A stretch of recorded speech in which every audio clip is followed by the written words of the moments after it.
मेरा दिल से सलाम आप सभी को। दोस्तों, स्वागत है आपका हमारे चैनल पर। आज की इस खास कहानी को सुनकर आप अपने जीवन में नया परिवर्तन महसूस करेंगे। ये कहानी एक महात्मा और उनके शिष्य राहुल की है, जो जीवन की सच्चाई और मानसिक मजबूती के रहस्यों को समझाने वाली है। आश्रम के शांत वातावरण में महात्मा जी अपने शिष्यों को मानसिक शक्ति के बारे में समझा रहे थे। वे कह रहे थे, बेटा, जीवन में विचारों की भूमिका सबसे अहम है। जब दिमाग में अच्छे विचार होते हैं तो हमारी सोच और कर्म दोनों कल्याणकारी हो जाते हैं। परंतु जब नकारात्मक भावनाएं दिमाग पर हावी होती हैं तो पतन की शुरुआत वहीं से होती है। तभी राहुल, जो महात्मा जी का सबसे उत्सुक शिष्य था, खड़ा हुआ और विनम्रता से बोला, गुरुवर, क्या आप हमें ऐसा कोई तरीका बता सकते हैं जिससे हम मानसिक रूप से मजबूत बन सकें? महात्मा जी ने मुस्कुराते हुए कहा, अवश्य, पर उससे पहले यह समझना होगा कि मस्तिष्क की शक्ति कितनी महत्वपूर्ण है। जो विचार तुम मन में रखते हो वही तुम्हारे जीवन का मार्गदर्शन करते हैं। जब तुम जोश से भरे होते हो, तुम्हारा शरीर ऊर्जा से भर जाता है, पर अगर तुम दुखी होते हो तो वही शरीर निर्जीव सा महसूस होने लगता है। इसका मतलब यह है कि विचारों का सीधा असर हमारे शरीर पर पड़ता है। अब मैं तुम्हें मानसिक रूप से मजबूत बनने के कुछ नियम बताऊंगा, जिन्हें अगर तुम अपने जीवन में अपनाओगे तो कोई भी मुश्किल तुम्हें डिगा नहीं पाएगी। पहला नियम, जो बीत चुका है उसकी परवाह छोड़ दो। महात्मा जी ने कहा, बीते हुए कल को हम बदल नहीं सकते।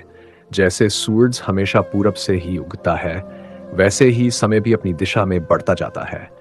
अगर तुम अतीत को लेकर परेशान रहोगे तो भविष्य में आगे बढ़ना मुश्किल होगा। इसलिए बीते हुए समय की बजाय अपने वर्तमान और भविष्य पर ध्यान दो। दूसरा नियम, ध्यान को अपने जीवन का हिस्सा बनाओ। उन्होंने गौतम बुद्ध का उदाहरण दिया, कैसे उन्होंने ध्यान की गहराइयों में जाकर सत्य को प्राप्त किया। ध्यान से तुम्हारा मन शांत होता है और मस्तिष्क को नई ऊर्जा मिलती है। यह तुम्हें भावनात्मक संतुलन बनाए रखने में मदद करता है, महात्मा जी ने। तीसरा नियम, दूसरों से ज्यादा उम्मीद मत रखो। जब तुम किसी से ज्यादा उम्मीद रखोगे और वह पूरी नहीं होगी तो सबसे बड़ा दुख तुम्हें ही मिलेगा। अपनी उम्मीदें खुद से रखो, क्योंकि वही तुम्हें सशक्त बनाएंगी। चौथा नियम, असफलता से मत डरना। डर इंसान की सबसे बड़ी कमजोरी है। जब तुम असफलता से डरते हो तो तुम असफल हो ही जाते हो। इसलिए बिना किसी डर के अपने लक्ष्य की ओर बढ़ो। खुद को कभी मत कोसो। हम सब में अलग अलग प्रतिभाएं हैं। अगर एक काम तुम्हारे लिए नहीं बना तो इसका मतलब यह नहीं कि तुम असफल हो। अपनी खूबियों को पहचानो और उन्हें निखारो।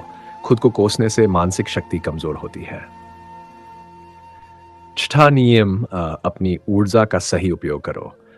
तुम्हारी ऊर्जा अमूल्य है। इसे व्यर्थ के कार्यों में मत गवाओ, बल्कि उसे अपने लक्ष्य को पाने में लगाओ।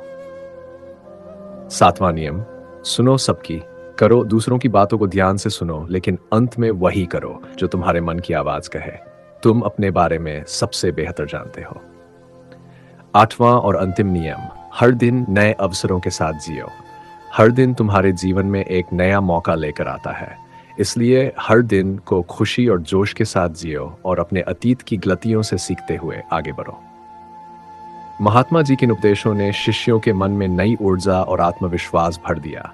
सभी शिष्य गुरु को प्रणाम कर आश्रम की ओर लौटे, मन में यह ठानकर कि वे इन 8 नियमों को अपने जीवन का हिस्सा बनाएंगे।